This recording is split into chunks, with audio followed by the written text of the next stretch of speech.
بسم اللہ الرحمن الرحیم۔ فرحاد علی تیمور، دیوتا، ایک بہت ہی اچھا داستان، ایک ایسے نوجوان کی کہانی جس کی صلاحیتوں نے دنیا بھر کے طاقتور ملکوں اور انسانوں کو دھول چٹا دی۔ اپنے ملک کی بقا کے لیے پوری دنیا سے لڑ گیا، جہاں گیا اپنے نام کا سکہ جمایا، جسے بچپن میں نہ ماں کا پیار ملا نہ باپ کا، جو ماں کی گود کو ترستا رہا، جسے نفرت ہی نفرت ملی۔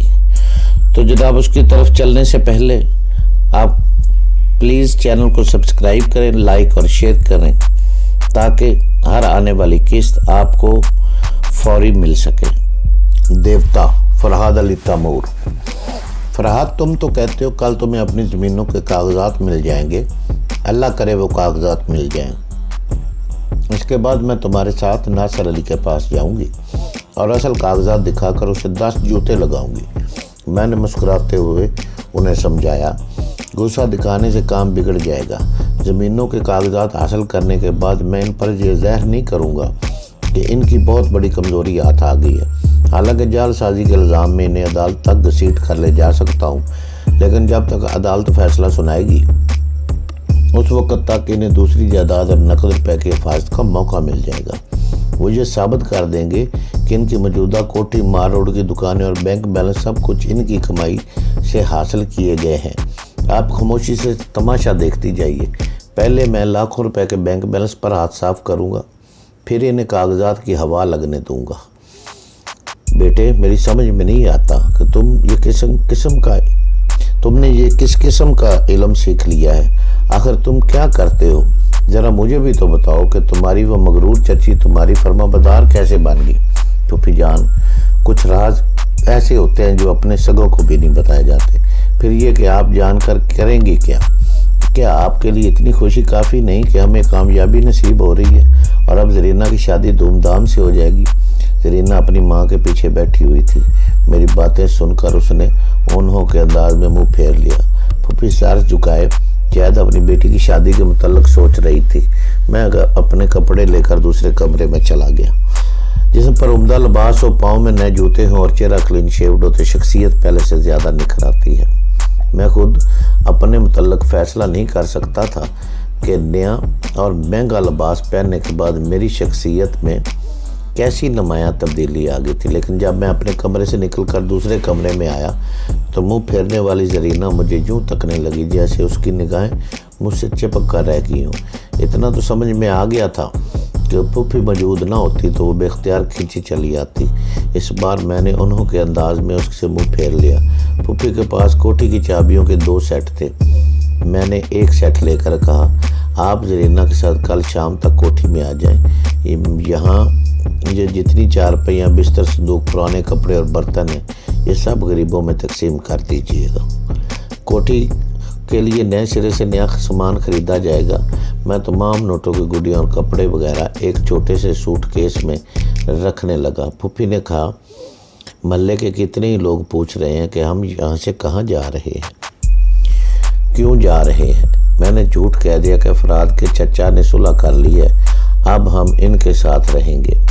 میں نے سوچا کہ ہم اتنی بڑی کوٹھی میں رئیسانہ زندگی گزاریں گے، کہیں یہ لوگ یہ نہ سوچے کہ ہمارے پاس چوری یا اسمگلنگ کا پیسہ آ گیا ہے، اس لیے مجھے ان کے سامنے باتیں بنانا پڑی ہیں۔ ٹھیک ہے، میں نے کہا، جب تک زمینوں کے کاغذات ہاتھ نہیں آتے ہمیں مجبوراً جھوٹ بولنا پڑے گا۔ اچھا، میں چلتا ہوں، آپ کل شام کو آ جائیں۔ یہ کہہ کر میں نے سوٹ کیس اٹھایا اور زرینہ کی جانب دیکھے بغیر مکان سے باہر آ گیا۔ بہر شام رخصت ہو رہی تھی، دور دور تک شب رنگ آنچل پھیلتا جا رہا تھا۔ میں ایک ٹیکسی میں بیٹھ کر نارکلی پہنچا۔ وہاں سے میں نے ایک بریف کیس خریدا اور اپنی نئی کوٹھی میں آ گیا۔ چچا جان کا مکان بالکل سامنے تھا، ہمارے درمیان صرف ایک سڑک گزرتی تھی۔ پھوپھی نے بہت ہی شاندار کوٹھی حاصل کی تھی۔ وہ کوٹھی صرف فرنیچر اور دیگر آرائشی سامان کی محتاج تھی۔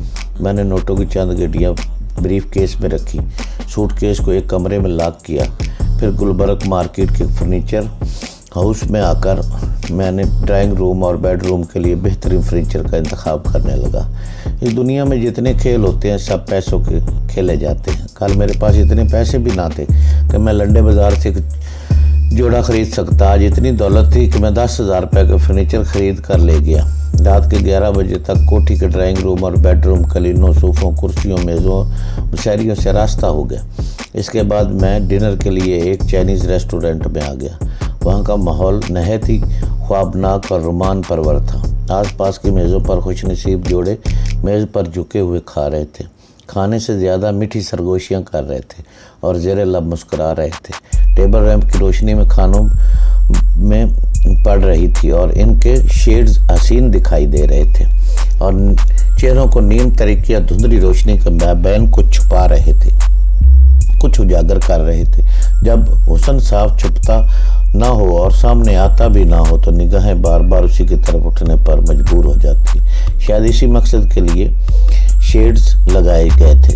اس وقت ایک تنہا میز پر کھاتے وقت مجھے تنہائی کا شدید احساس ہونے لگا۔ آدھی رات گزر رہی تھی اور آدھی رات گزرتی نظر نہیں آ رہی تھی۔ اس رومان پرور ماحول میں زرینہ کی رنگین صحبتیں یاد آ گئی۔ وہ پہلی دوشیزہ تھی جس نے مجھے انسانی مسرتوں کے ایک نئے ذائقے سے آشنا کیا تھا۔ اسے عورت کا جسم نئی دلچسپیوں اور اشوا ترازیوں سے مجھے اپنی طرف کھینچتا تھا۔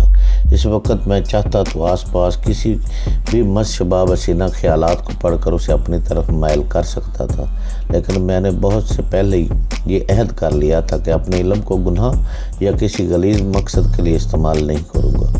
جو خود ہی میری طرف مائل ہو جائے اسے قبول کرنے سے انکار نہیں کروں گا۔ یہ سوچتے ہی مجھے پر غزالہ یاد آ گئی۔ اس یاد کے ساتھ ہی اس کا سراپا نگاہوں کے سامنے طلوع ہو گیا۔ چاندنی سے تراشا ہوا بدن سفید نائٹی جلمل اشاروں کی طرح جھانکنے لگا۔ ایک مدت سے میں نے نہیں دیکھا تھا، ویسے دیکھے تو بغیر اتنا ضرور سمجھ رہا تھا کہ پہلے وہ فتنہ تھی اب قیامت بن گئی ہوگی۔ ایک وقت تھا جب اس نے خود کو میرے حوالے کرنا چاہا اور میں نے نادانی سے اسے ٹھکرا دیا۔ اکثر ایسا ہوتا ہے، پہلے لذت گناہ ملتی ہے پھر بدنامی ملتی ہے، لیکن غزالہ کے سلسلے میں پہلے بدنام ہو چکا تھا اور ایک عرصے کے بعد اس تک پہنچنے کے لیے سوچ رہا تھا۔ وہاں تک پہنچنا میرے لیے مشکل نہ تھا۔ میں جانتا تھا غزالہ میری موجودہ شخصیت کے سامنے پگھل جائے گی۔ اس کے لیے کسی علم و عمل کی چندہ ضرورت نہ تھی۔ اگر ضرورت ہوتی بھی میں غزالہ جیسی قیامت کے لیے اپنے علم کو کام میں نہ لاتا۔ مضبوط ارادے اور مستقل منصوبہ بندی میرے کردار کی خصوصیات ہیں۔ میں اپنے جذبات کو علم کی مٹھی میں بند کر سکتا ہوں مگر علم کو جذبات کے دھارے پر نہیں چھوڑ سکتا۔ آدمی کی سوچ صحت مند ہو تو بہت ساری غلطیوں سے بچ جاتا ہے۔ اس وقت میں نے بھی یہی سوچا کہ اگر یہ آدھی رات میں کسی کی زلفوں کے سائے میں جاگتے ہوئے گزار دوں گا تو صبح چچی صاحبہ کی سوچ کو اپنے کنٹرول میں نہیں رکھ سکوں گا۔ دوسری صبح مجھے اپنی زندگی کی سب سے بڑی کامیابی نصیب ہونے والی تھی۔ اس کے لیے مجھے محتاط اور چاق و چوبند رہنا تھا اور اس کے لیے پرسکون نیند اور مکمل آرام کی ضرورت تھی۔ لہذا مجھے بہکنے کی بجائے سنبھلنا تھا اور چپ چاپ اپنے نئے بیڈ روم میں جا کر سو جانا چاہیے تھا۔ میں نے یہی کیا۔ ڈنر سے فارغ ہو کر اپنی کوٹھی میں آیا۔ اپنے بیڈ روم کے ایک آرام دہ صوفے پر بیٹھ کر میں نے ایک سگریٹ سلگایا اور سگریٹ کے سلگنے تک اگلی صبح پروگراموں پر غور کرتا رہا۔ پھر سگریٹ بجھا کر بستر پر ہی زندگی میں پہلی بار فوم کا ملائم بچھونا نصیب ہوا تھا۔ اب ایسے بستر پر تو ایسی نیند کی آتی ہے کہ صبح خبر نہ ہوتی اور میں دن چڑھے تک سوتا رہ جاتا۔ لہذا سونے سے پہلے میں نے اپنے آپ کو ٹرانس میں لایا اور آنکھیں بند کر کے میں نے کہا میں سکون سے گہری نیند سو رہا ہوں، لیکن میرے احساسات مجھے صبح 5 بجے بیدار کر دیں گے۔ سونے کے اس انداز کو قوت ارادی کہتے ہیں، یعنی ارادہ وہ اس قدر مضبوط ہو کہ خواب دیدہ ذہن بھی وقت مقررہ پر بیدار کر دے۔ اور مقررہ وقت پر ٹھیک 5 بجے میری آنکھ کھل گئی۔ میں نے باہر آ کر دیکھا چاروں طرف اندھیرا چھایا ہوا تھا۔ دور مشرقی آسمان کے کناروں پر مدھم سی روشنی نظر آ رہی تھی۔ میں ضروریات سے فارغ ہو کر چھت پر آیا۔ چھت پر صرف ایک کمرہ تھا جس کی چھت ٹائلز کی تھی۔ میں اس کمرے میں بیٹھ کر اب صبح کی دم کی مشق کرنے لگا۔ یوں تو ہپنوٹائزم کی ابتدا میں سانس آہستہ آہستہ لینے، اس کو سانس کو سینے میں روکنے اور پھر اسے آہستہ آہستہ چھوڑنے کی